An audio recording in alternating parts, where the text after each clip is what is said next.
Est-ce que la bulle immobilière canadienne est sur le point d'exploser?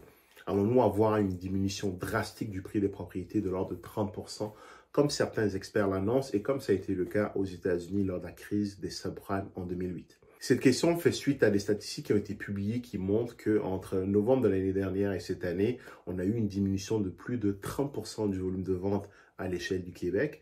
Et aussi suite à une statistique qui est la suivante, où est-ce qu'au niveau du Canada, quand on regarde l'indice IPP MLS, qui est l'indice des prix des propriétés d'après MLS, qui est la base de données des courtiers immobiliers, on a une chute de 19% entre mars 2022 et novembre 2022 pour la région de Toronto, où est-ce que l'IPP pour une propriété est passé de 1 335 000 à 1 089 000.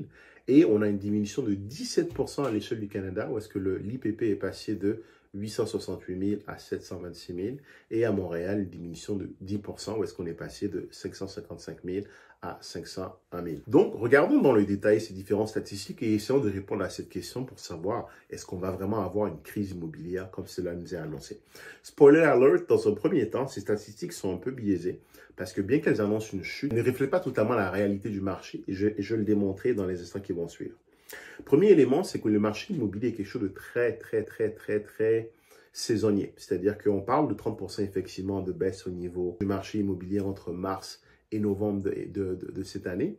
La réalité, c'est que mars est le moment pendant lequel les propriétés se vendent le plus cher parce que c'est le moment où est-ce qu'il y a le d'acheteurs sur le marché. Et effectivement, tout le monde veut déménager avant le mois de juin afin de pouvoir déménager et emménager dans les nouveaux quartiers pour la rentrée scolaire des enfants au mois de septembre. Donc mars est connu pour être le mois où est-ce qu'il y a le plus d'acheteurs sur le marché.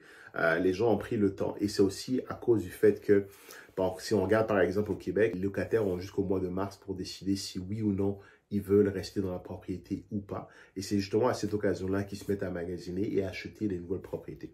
Donc le mois de mars a toujours été l'un des meilleurs mois en termes de vente parce qu'il y a énormément d'acheteurs sur le marché.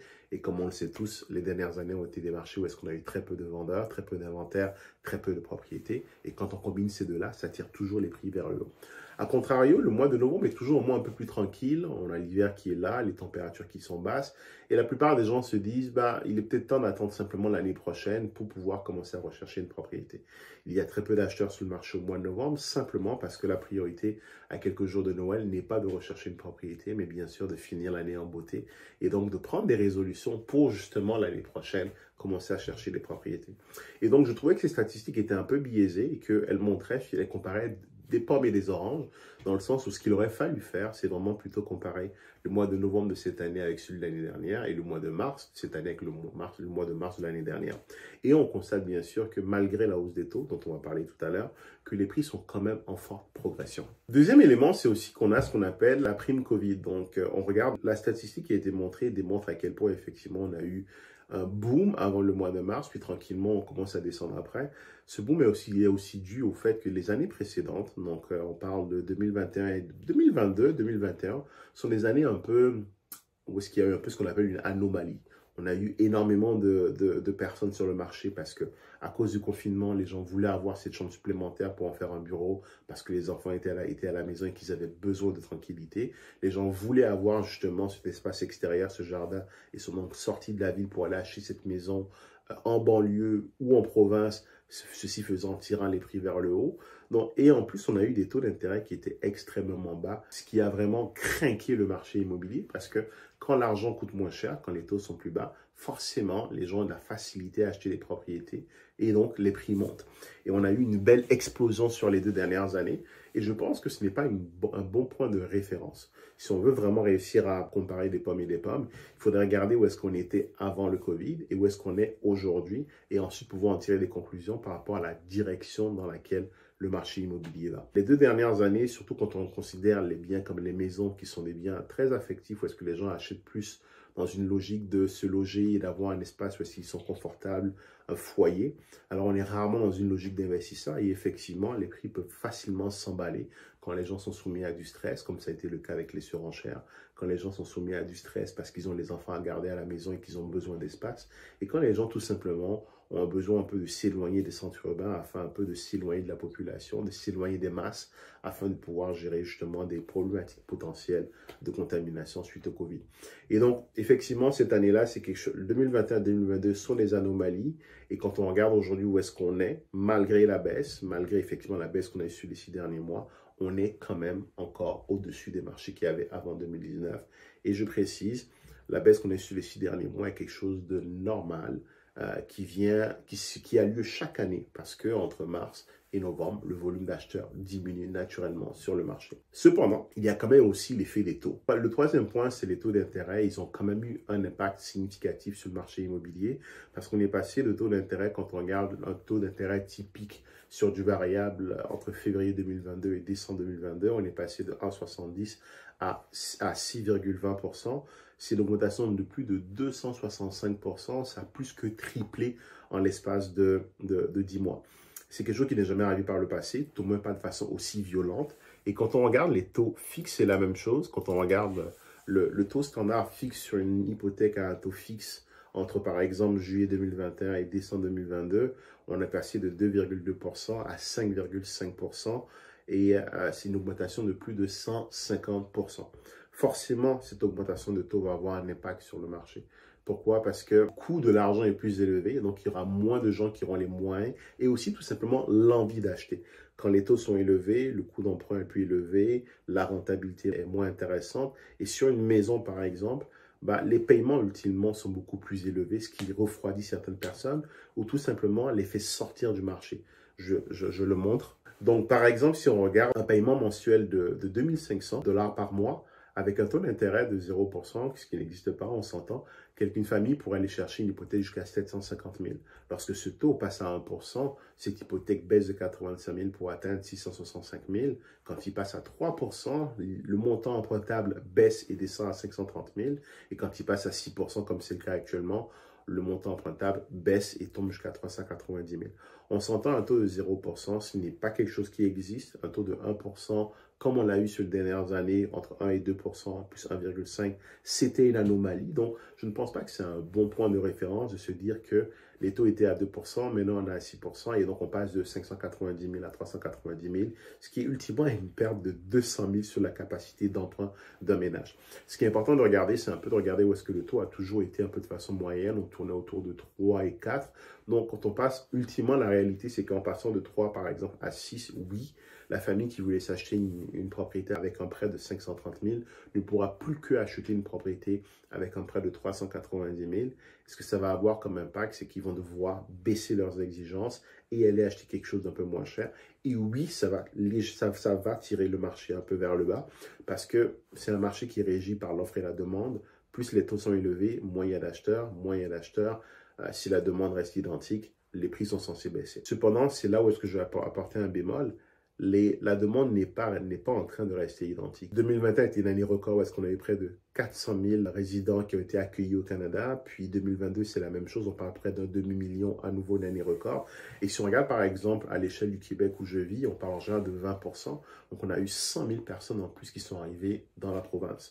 Et ces gens-là, il faut les loger quelque part. Oui, effectivement, il y a une demande qui baisse de par le fait que les taux augmentent, ce qui sort beaucoup de monde du marché. On a aussi une compensation qui est faite de par l'arrivée massive de nouveaux immigrants qui, en général, ont pour tendance à tirer les prix vers le haut parce qu'ils ont des salaires plus élevés, parce qu'ils arrivent et commencent à travailler tout de suite. N'oublions pas, le Canada a une politique d'immigration choisie et choisit les gens qui sont en mesure de travailler dès le premier jour. Et tout ça tire les prix vers le haut. Donc, oui, la demande est censée baisser à cause des taux, mais la réalité, c'est qu'elle va sans doute augmenter à cause de l'immigration et aussi à cause du fait qu'on produit de moins en moins de logements.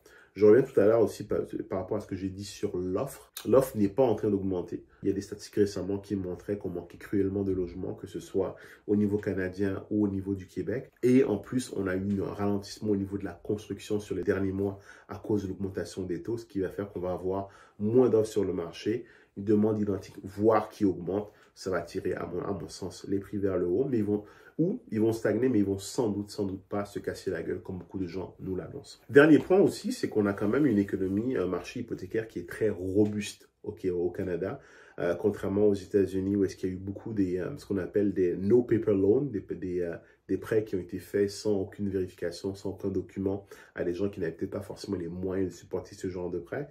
On a la chance au Canada d'avoir une économie, un marché de l'hypothèque, des mortgages qui est très solide, de par plusieurs éléments.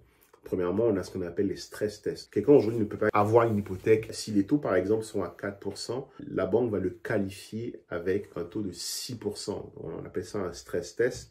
La banque ajoute un certain pourcentage, en l'occurrence 2 points de base, 2 points, afin de s'assurer que si les taux augmentent de 2%, que la personne soit quand même encore en mesure de supporter l'hypothèque. Deuxièmement, il y a aussi un phénomène qui était très répandu aux États-Unis, qui a poussé le marché vers le bas, qui est les prêts intérêt only, où est-ce qu'il y avait la possibilité, même sur les propriétés d'investissement, de faire des prêts où est-ce qu'on paye uniquement les intérêts. Au Canada, de façon générale, puis il peut y avoir des exceptions, on est toujours dans un modèle dans lequel il faut à la fois payer et les intérêts et le capital, ce qui permet de baisser le niveau d'endettement et donc de réduire le risque. Aux États-Unis, l'une des choses qui a entraîné la crise des subprimes, c'est que on donnait des prêts à n'importe qui et on faisait des faveurs en leur disant vous avez seulement à payer les intérêts, ce qui fait que la dette ne baissait jamais. Et donc, dès que l'actif a commencé à chuter de valeur, les gens se sont dit mais là, mon bien a perdu de la valeur, je dois plus, j'ai jamais remboursé le capital, le principal, et donc finalement, je dois plus sur le bien que ce qui vaut. Je rends les clés, je m'en vais, ce qui a entraîné un effet domino et qui a entraîné les subprimes. Troisième élément aussi, c'est qu'au Canada, on a la chance d'avoir la SCHL, qui est un organisme qui permet d'assurer les prêts. Ils ont des critères de qualification assez stricts, mais aussi ils viennent assurer le prêt, ce qui fait qu'en cas de défaut d'une personne, l'assureur entre en jeu, paye la banque, ce qui permet à la banque de ne pas faire défaut et de ne pas avoir dans son portefeuille des actifs, des junk bonds, des junk mortgage, comme ça a été le cas notamment aux États-Unis. Donc, tous ces éléments combinés, je ne pense pas qu'on a une bulle immobilière qui va péter. Est-ce que les prix ont fortement augmenté lors des 2 dernières années? Oui. Ceci était essentiellement dû aux éléments que j'ai cités préalablement, à savoir le Covid et donc ce besoin des gens d'aller chercher des logements différents pour répondre à un besoin nouveau qui finalement est le télétravail. Et aussi dû au fait que les taux étaient tellement bas et que l'argent était vraiment pas cher, ce qui a boosté le marché vers le haut. Et donc là, on voit effectivement un ralentissement parce que les taux ont recommencé à augmenter de façon assez drastique. Mais la bonne nouvelle, c'est que tout ce qui monte finit par redescendre. Et donc, de la même manière que le monde pense que les prix vont redescendre, et ils sont en train de redescendre, ils vont finir par remonter. C'est la même chose aussi pour les taux. Ils ont fortement augmenté. On ne peut pas avoir une économie qui est sustainable sur le long terme avec des taux aussi élevés. On commence déjà à avoir un ralentissement au niveau de l'augmentation de ces différents taux par les banques centrales. Et ma prédiction est que l'année prochaine, quelque part en Q2, Q3, ils vont recommencer à baisser ces taux-là, sans doute pas les augmenter. Et qu'est-ce qui se passe à nouveau quand les taux baissent? Les prix augmentent. Donc, ça a toujours été le cas partout en immobilier. Quand l'argent ne coûte pas cher, les prix augmentent. Quand l'argent coûte cher, les prix ralentissent et des fois baissent. Mais je ne pense pas que, compte tenu de la robustesse de l'économie canadienne, compte tenu de la demande qui est en train d'augmenter, on va avoir au Canada, on n'aura pas un crash, certainement pas un crash comme certains le pensent. On aura peut-être un ralentissement l'année prochaine. Mais 2024, ça va repartir en force parce que dès que les taux vont baisser, ça va rejumper. Voilà, c'est fait le tour. Si tu aimes bien la vidéo, pense à t'abonner, activer les notifications et à très bientôt pour une nouvelle vidéo.